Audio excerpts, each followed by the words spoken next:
what crossed my mind, I was feeling actually rather detached at the time. And what crossed my mind was that there was nobody else around. This happened after I had known her for 6 months. I tried for the first time.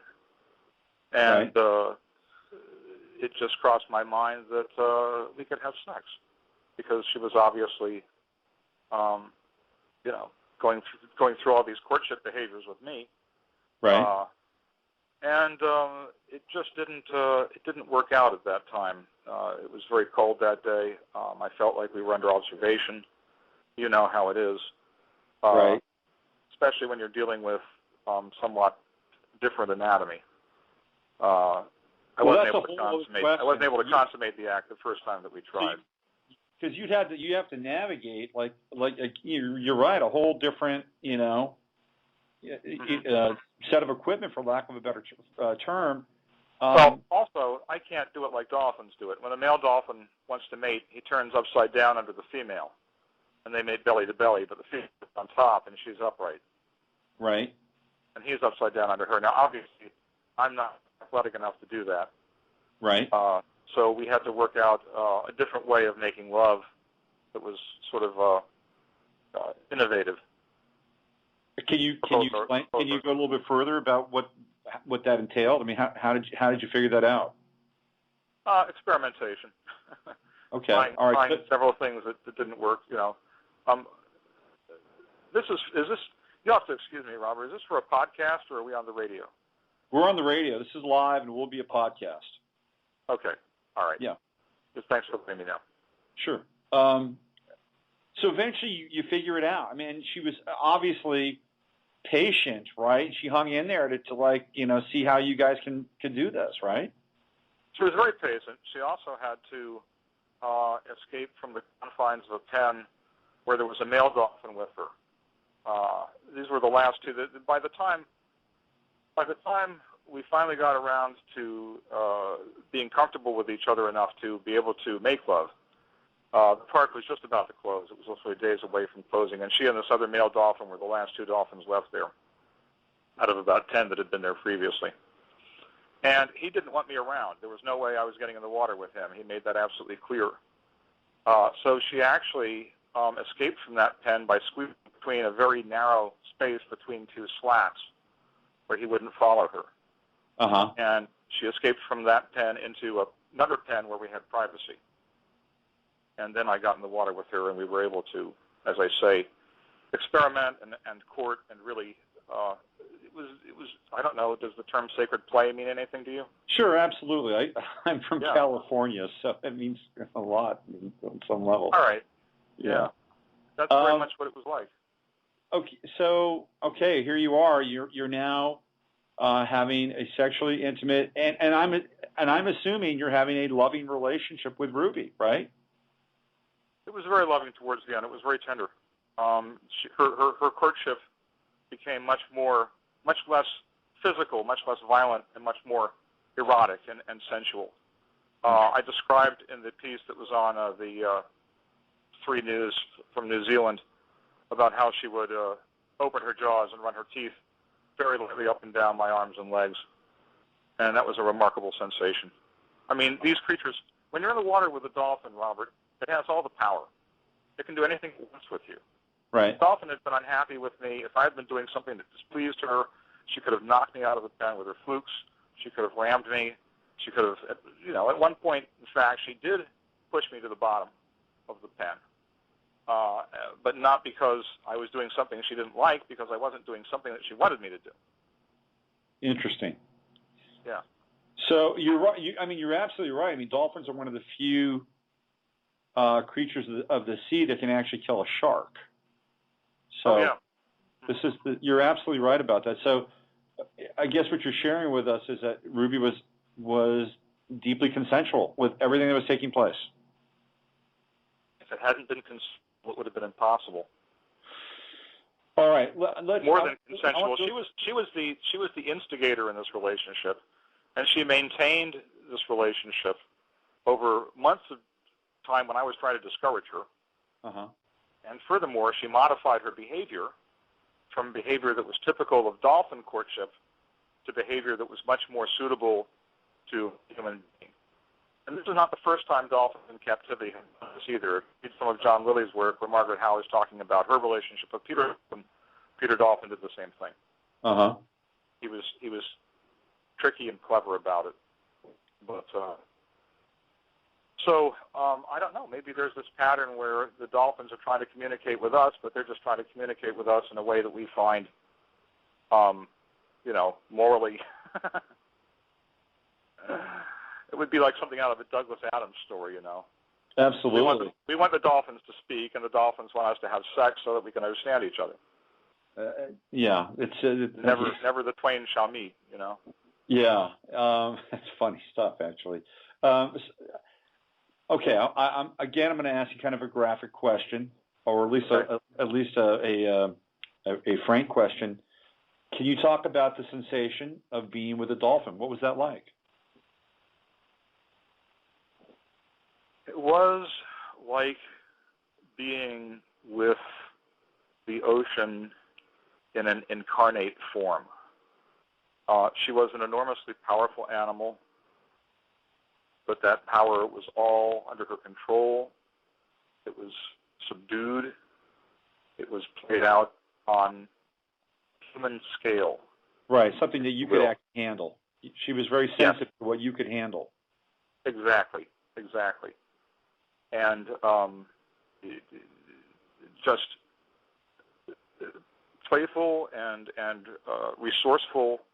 And I will point out too that dolphins have some aspects of their erotic lives that humans really can't duplicate because we don't have their echolocation.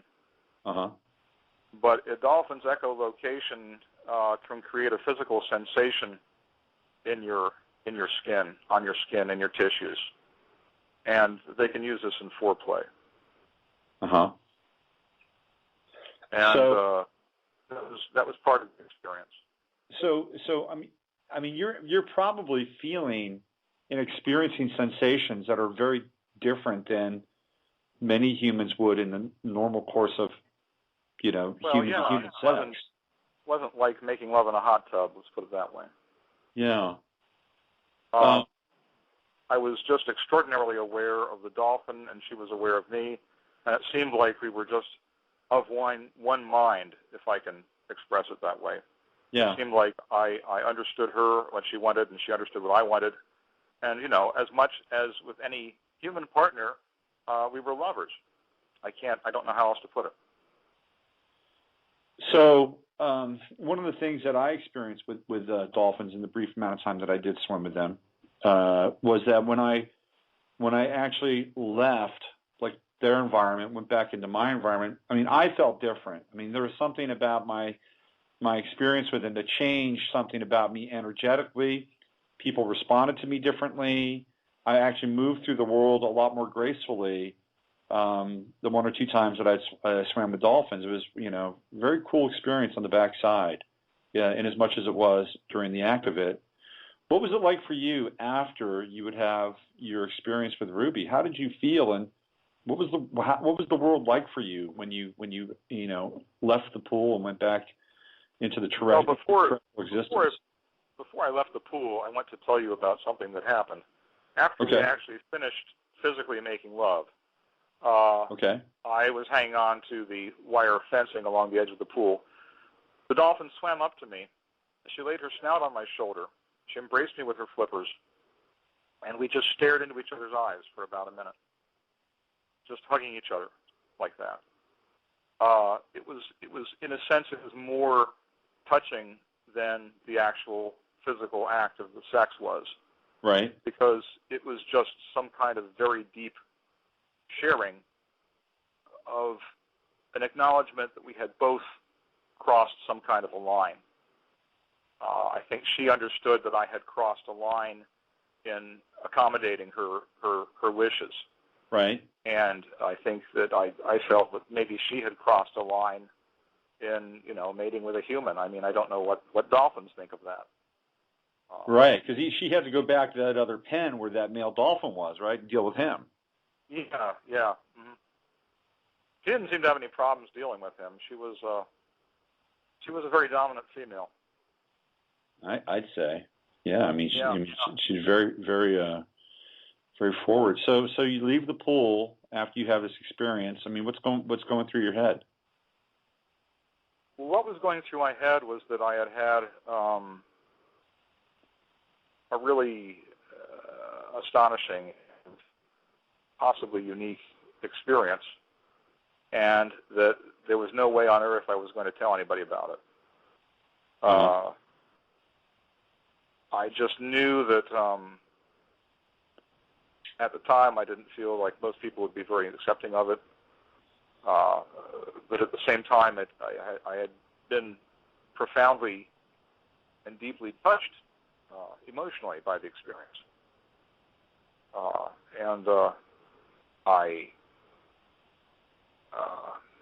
It's hard to put into words, actually. Did you have any kind of guilt or any sense of self-recrimination, like I shouldn't have done that? Was there any morality creeping into your experience? No, but what was creeping into my experience was a desire for normalcy. I really wanted to try to get something going with a woman.